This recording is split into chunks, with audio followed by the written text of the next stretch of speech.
زندگی کے شب و روز ہم سب کے گزر رہے اور آخر گزر ہی جائیں گے. آج کا دن ہے تو کل نہیں ہوگا اور پھر یوں ہی کل کا دن بھی گزر جائے گا. ایک وقت اس پہ آپ پہ ایسا آنے والا ہے ہمیشہ کے لیے گمنام ہو جائیں گے.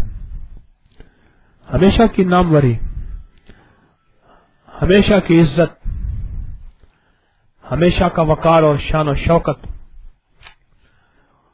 یہ صرف اور صرف میرے رب کو شایع ہے.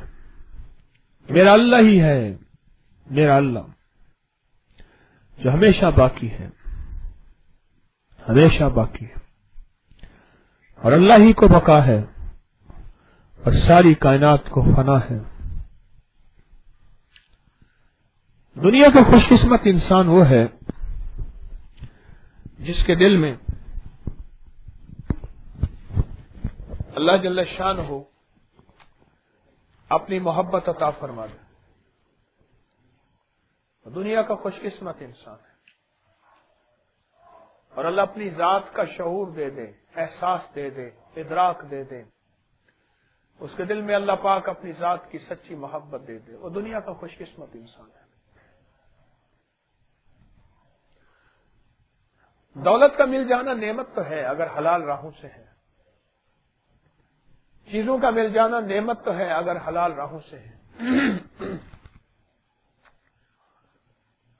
لیکن اللہ کا مل جانا یہ کائنات کی سب سے بڑی نعمت ہے. ایک شخص کہنے لگے حضرت امام زین العابدین رحم اللہ تعالی علیہ اہل بیت کے شہنشاہ ان کی ملاقات کرنے گیا. مناجات کر رہے تھے. ان کا نام تو علی تھا اور لقب زین العابدین. اتنا زیادہ عبادت کرتے تھے، اتنا زیادہ اللہ کی بارگاہ میں مانگتے تھے اور مناجات کرتے تھے، اتنا زیادہ مانگتے تھے اور مناجات کرتے تھے کہ ان کا لقب زین العابدین پڑ گیا.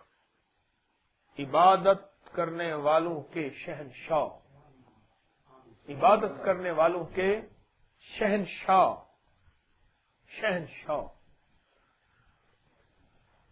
فرمایا کہ میں ان کی بارگاہ میں حاضر ہوا اور جب میں حاضر ہوا میں نے کہا، میرے دل نے کہا کہ میں ایک ایسی ہستی کا دیدار کراؤں جو اہل بیت کے باقیات و صالحات میں سے ہے، اہل بیت کی بچی ہوئی سچی نشانیوں میں سے ہے. تو کہا میں جب گیا تو میں نے ان کا حال دیکھا اور اللہ کے سامنے مناجات کر رہے تھے اور ایسے لوٹ رہے تھے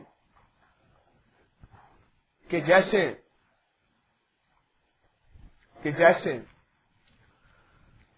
کوئی سانپ کا ڈسا ہوا، اور ایسے تڑپ رہے تھے جیسے کسی مرغ کو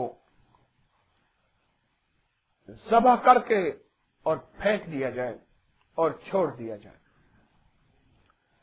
میں نے ان کا تڑپنا دیکھا، میں نے ان کا سسکنا دیکھا، میں نے ان کا اللہ کی بارگاہ میں مانگنا دیکھا. تو مجھے احساس ہوا اچھا اہل بیت انہیں کہتے ہیں جن کے دلوں میں اللہ جل شانہ کی معرفت اور اللہ کی محبت اور اللہ کی ذات کا تعلق اتنا ہے